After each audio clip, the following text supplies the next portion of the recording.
पेयजल की मांग में पंचायत के सामने सड़क जाम कर विरोध प्रदर्शन। भीषण गर्मी पड़ रही है। राज्य भर में रिकॉर्ड तापमान दर्ज किया जा रहा है।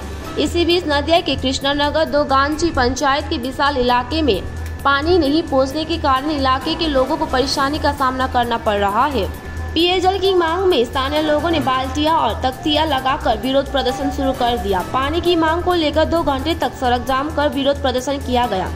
इन लोगों का दावा यह है कि इलाके में 3 साल से पाइपलाइन बिछाया गया है, लेकिन अभी तक पानी नहीं पहुंचा है।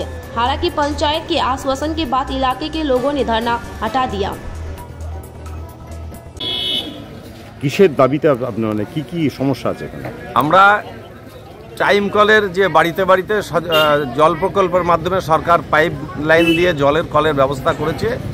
3 বছর অতিক্রান্ত হয়েছে, কল আছে, জল পড়ে না। মূলত সেই জলটা নিয়মিতকরণের দাবিতে আমাদের লড়াই। মানে কতক্ষণ রাস্তা অবরোধ করলেন? রাস্তা অবরোধ 2 ঘন্টা পার হয়ে গেছে।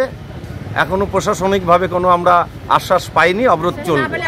আপনারা কি মানে এই অবরোধ করে কি ভাবছেন জল চলে আসবে?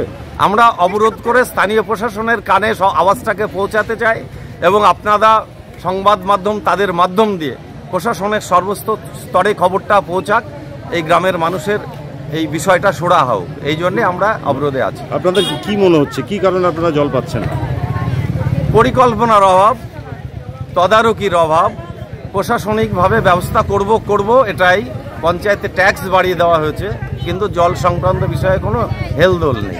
মানে উন্নয়নমূলক কাজে কারোর মাথা ঘামানোর ক্ষেত্রে কোনো আধিকারিকদের সেটা মনে পড়ছে না বলেই আমাদের মনে হয়। আপনার পরিচয়? আপনার নাম? বিশ্বজিৎ বিশ্বাস।